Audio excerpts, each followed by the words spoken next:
ഇത് touch and splash എന്ന് പറയും. യെല്ലോ ട്വിസ്റ്റിൽ വിടും. ആൻറ്റിലോപ്പ് വെറൈറ്റിയാണത്. ഇത് ബോട്ടിം.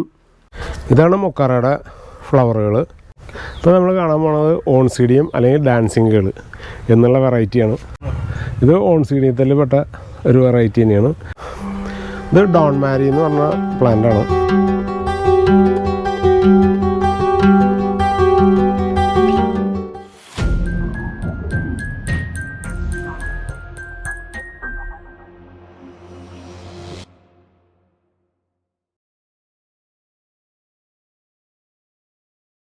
ഇത് മൊക്കാറയുടെ ഫ്ലവറാണ്.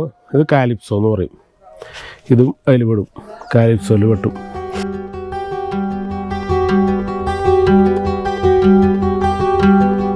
ഇത് റോബിൻ റെഡ് എന്ന് പറയും. മൊക്കാറാനിയാണ്. പിന്നെ അവിടെ പാനി യെല്ലോ, വൈറ്റ്, ഇത് ജാക്കിയ വൈറ്റ് എന്ന് പറയും.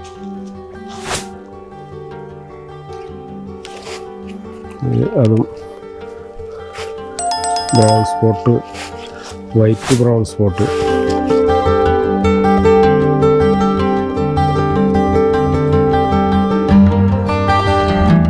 അത് പാനിയല്ലോ എന്ന് പറയും.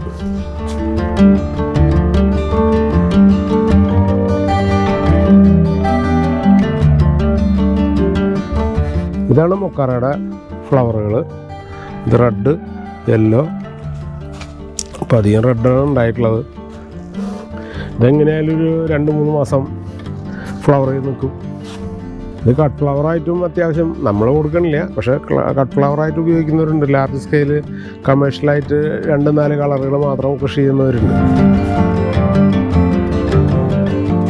ഇപ്പോൾ നമ്മൾ കാണാൻ പോകുന്നത് ഓൺസീഡിയം അല്ലെങ്കിൽ ഡാൻസിങ് ഗേൾ എന്നുള്ള വെറൈറ്റിയാണ്. അതായത് ഇത് ഷാരി ബേബിയുടെ ഒരു വെറൈറ്റിയാണ്, അല്ലെങ്കിൽ മാരിറ്റ് എന്ന് പറയും. അതേപോലെ തന്നെ ഇതും ഇതേപോലെ ബ്രാസിയ എന്ന് പറയും, അല്ലെങ്കിൽ സ്പൈഡർ എന്ന് പറയും. പല വെറൈറ്റികളാണ്. ഇനി ഇങ്ങോട്ട് കാണിക്കാം. ഇത് നല്ല നീളം കൂടിയ ഷൂട്ട് വരുന്ന വെറൈറ്റിയാണിത്. അതേപോലെ ഇതാ ബ്രാസിയയുടെ തന്നെ വേറെ. ഇതും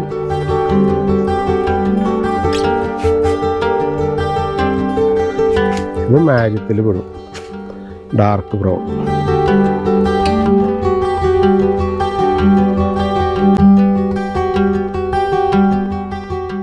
ഒക്കെ ഫ്ലവർ ബെഡ് വന്നിട്ടുള്ളതാണ്. ഇത് ഓൺസീഡിയം, ഇത് ഓൺസീഡിയം, ഇത് തന്നെയാണ്.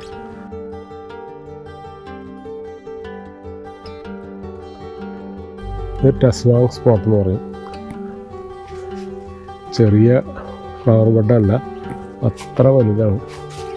ഫോക്കസ്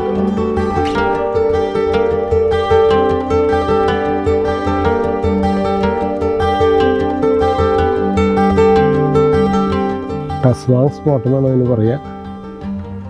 നല്ല നീളത്തിലുള്ള ബെഡാണ്. ഇതും അതേപോലെ തന്നെ.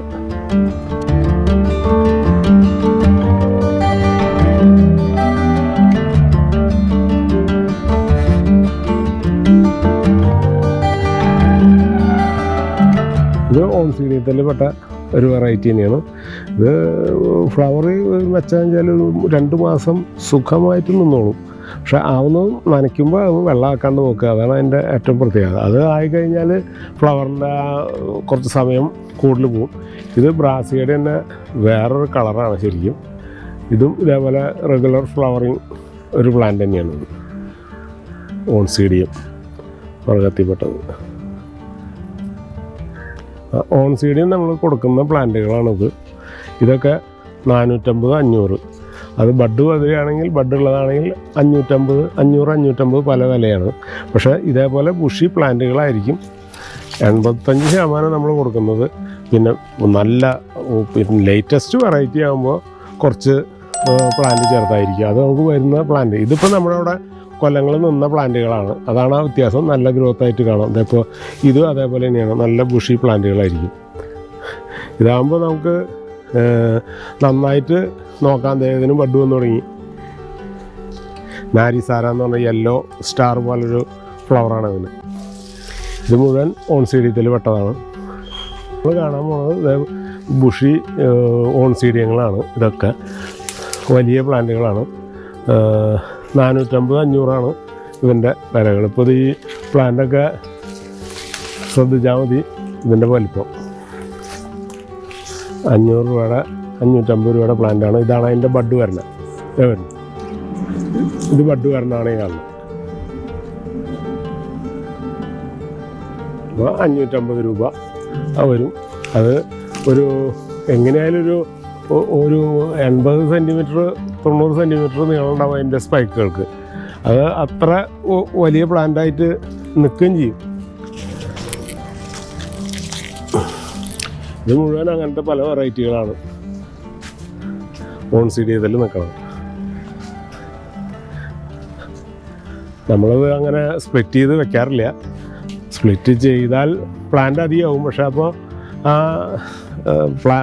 പ്ലാന്റിൻ്റെ ആ ഒരു ബുഷിയായിട്ടുള്ള ഒരു ലുക്ക് പോവില്ല. അത് കാരണം നമ്മൾ പൊതുവിൽ അങ്ങനെ പ്ലാന്റ് സ്പ്ലിറ്റ് ചെയ്യാറില്ല. അതാ ഇത് ഡോൺ മാരി എന്ന് പറഞ്ഞ പ്ലാന്റാണ്. ഇതന്നെ ഫുൾ ഓറഞ്ചായിട്ടുള്ളതുണ്ട്. ഇത് വൈറ്റിൽ ഓറഞ്ച് ലിപ്പാണ്. ഇത് കഴിഞ്ഞാൽ ഭയങ്കര ബഞ്ചായിട്ട് ഉണ്ടായില്ലെങ്കിലും 1-2 ഫ്ലവർ ഏത് സമയത്തും ഉണ്ടാവും. അപ്പോൾ അതൊരു ഭംഗിയാണ്. ഇപ്പോൾ ഇപ്പുറത്ത് ഇതിന് ബഡ് വന്ന് തുടങ്ങി കണ്ടോ. ഇതുമ്മേ 4 ഫ്ലവറുണ്ട്. അതേപോലെ ഇപ്പോൾ ഇതുമ്മി ഇതേപോലെ ബഡ് വരുന്നു.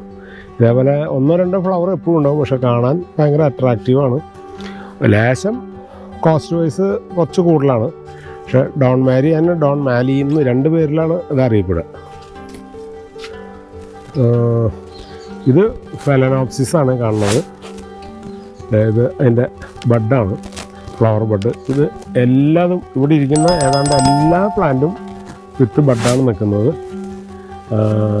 ഇത് നല്ല വലിയ ഫ്ലവറാണ്. പിന്നെ ആവശ്യം നല്ലവർക്കുണ്ടെങ്കിൽ നമുക്ക് അതിൻ്റെ ഫ്ലവറിൻ്റെ ഫോട്ടോ കൊടുക്കാം. എല്ലാം ടാഗ് ചെയ്ത പ്ലാന്റാണ്. എല്ലാത്തിനും അതിൻ്റെ പേരുണ്ടാവും. അതനുസരിച്ച് നമുക്ക് ഫോട്ടോയിൽ നമുക്ക് അതിൻ്റെ ഫ്ലവർ കാണുകയും ചെയ്യാം.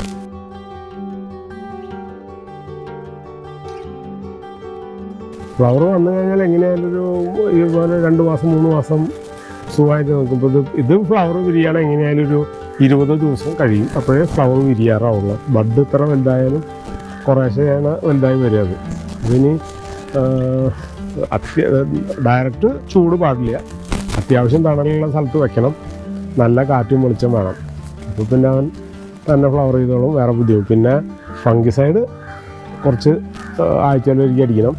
അതുപോലെ വല്ലാതെ നനച്ച് കുതിർത്തരുത്. അങ്ങനെയാണെങ്കിൽ വേറെ കുഴപ്പങ്ങളൊന്നും ഇല്ലാണ്ട് അവൻ നന്നായിട്ട് ഫ്ലവർ ചെയ്തോളും.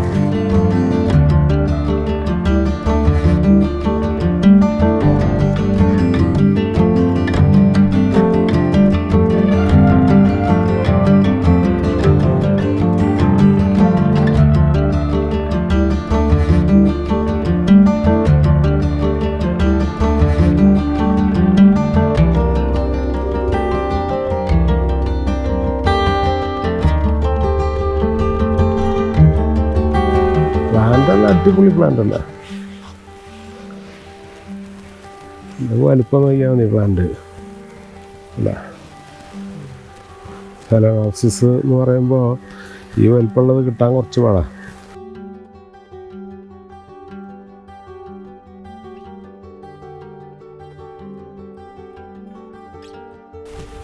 ഞങ്ങൾക്കുള്ള പണി ഒരു തലയ്ക്കുന്ന ഇങ്ങനെ നനച്ച് വരിക, മറ്റേതായിരുന്നു ഞങ്ങളും വളടിക്കുക.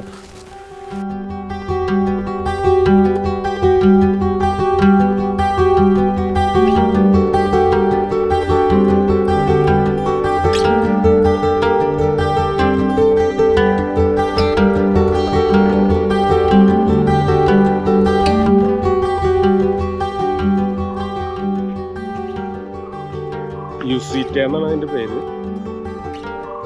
അതെന്നുവെച്ചാൽ ജൂൺ ജൂലൈയിൽ ഇതുമ്പോൾ കംപ്ലീറ്റ് ഫ്ലവറാണ്. ഇല മുഴുവൻ കൊഴിഞ്ഞിട്ട് ഇതിന് മുഴുവൻ ഫ്ലവറാണ്. അതിൻ്റെ ഫ്ലവറിൻ്റെ ഫോട്ടോ ആണ് ആ കാണിച്ചത്. ഇത് വേറെ പേരിലും അറിയപ്പെടും. പക്ഷേ യുസീറ്റ എന്നാണ് അതിൻ്റെ ശരിക്കുള്ള ഒഫീഷ്യൽ പേര്. നെറ്റിലൊക്കെ അടിച്ചാൽ കാണാം. Once in a year flower ചെയ്യുള്ളൂ. ഫ്ലവർ ചെയ്യുമ്പോൾ പക്ഷേ ഈ സ്റ്റെമ്മിൻ്റെ അറ്റം തൊട്ട് ഈ അറ്റം വരെ ഫുള്ള് ഫ്ലവർ ആയിട്ടുണ്ടാവും.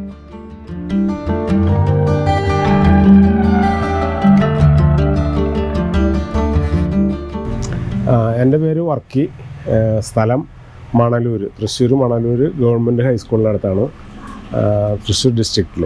അപ്പോൾ ഞാൻ മെയിനായിട്ട് ചെയ്യുന്നത് ഓർക്കിഡുകളാണ്. ഓർക്കിഡുകളും എയർ പ്ലാന്റ് അങ്ങനത്തെ പ്ലാന്റുകളാണ്. ഏത് പ്ലാന്റും നമ്മൾ കൊറിയറായിട്ട് ഓൾ ഓവർ ഇന്ത്യ അയക്കുന്നുണ്ട്. പിന്നെ ഫേസ്ബുക്കിൽ വർക്കി ആൻസി എന്ന് പറഞ്ഞിട്ടൊരു പേജുണ്ട്, അതിൽ നോക്കിയാൽ കാണാം, നമ്മുടെ സ്റ്റാറ്റസായിട്ട് കാണാം. പിന്നെ ഫോൺ നമ്പർ ഇതിൽ കൊടുത്തിട്ടുണ്ടായിരിക്കും, അപ്പോൾ അതിൽ കോൺടാക്റ്റ് ചെയ്താലും നമുക്ക് പറയാം. നേരിട്ട് വന്ന് മേടിക്കുന്നവർക്ക് വാങ്ങിക്കാം. മെയിനായിട്ട് ഓർക്കിഡാണ് ചെയ്യുന്നത്. ഓർക്കിഡിൻ്റെ എല്ലാ വെറൈറ്റികളും ഉണ്ട്.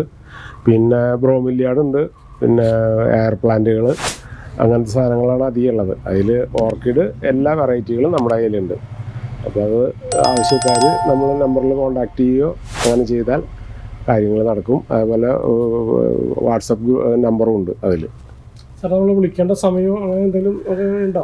ആവുന്നതും വൈകുന്നേരം 7 മണി കഴിഞ്ഞ് വിളിച്ചാൽ നന്നായി. എന്ന് വെച്ചാൽ അപ്പോഴാണ് നമ്മൾ ഷെഡിൽ നിന്ന് വീടിനകത്തേക്ക് വരുള്ളൂ. അല്ലെങ്കിൽ വിളിക്കുന്നതുകൊണ്ട് കുഴപ്പമില്ല, ഏത് സമയത്ത് വിളിക്കുന്നതുകൊണ്ട് കുഴപ്പമില്ല, നമ്മൾ കോൺടാക്ട് ചെയ്യാം. ഇനിയിപ്പോൾ അങ്ങനെ ബുദ്ധിമുട്ടുണ്ടെങ്കിൽ നമ്മൾ ആ സമയം പറയുകയും ചെയ്യാം അവരോട്. കൂടുതൽ വാട്സപ്പ് യൂസ് ചെയ്യുന്നതായിരിക്കും സൗകര്യം അല്ലേ? അതായിരിക്കും നല്ലത്. എപ്പോഴും വാട്സപ്പിൽ, അതേപോലെ വാട്സപ്പിൽ നമ്മൾ ചെയ്യുമ്പോൾ പേരും സ്ഥലം ആദ്യം പറഞ്ഞിട്ട് നമുക്ക് എന്താവശ്യമുള്ള ചെടിയാണ് അത് കോൺടാക്ട് ചെയ്യുക. ചിലർ പറയും ഔട്ട്സ്റ്റാൻഡിങ് പ്ലാന്റ്സിൻ്റെ ഫോട്ടോ ഇടാം. നമ്മൾ ഏത് ഫോട്ടോ ഇടുക? അപ്പോൾ അത് കാരണം നമുക്ക് പാർട്ടിക്ക് ആവശ്യമുള്ള ഏത് പ്ലാന്റാണോ അതിൻ്റെ ഫോട്ടോ ഇടാൻ പറഞ്ഞാൽ നമുക്കൊന്നും കൂടി സൗകര്യമായി, അവർക്കത് വിശദമായിട്ട് കാണുകയും ചെയ്യുക. അതുകൊണ്ടാണ് അത് പറയുന്നത്, വേറെ ഒന്നും വിചാരിക്കരുത്. ഓക്കെ, താങ്ക് യു സാറേ. ശരി, താങ്ക് യു. പ്രിയരെ, കടുകുമണിയുടെ വീഡിയോകൾ ഇഷ്ടമായാൽ കൂടെ ഉണ്ടാവണം.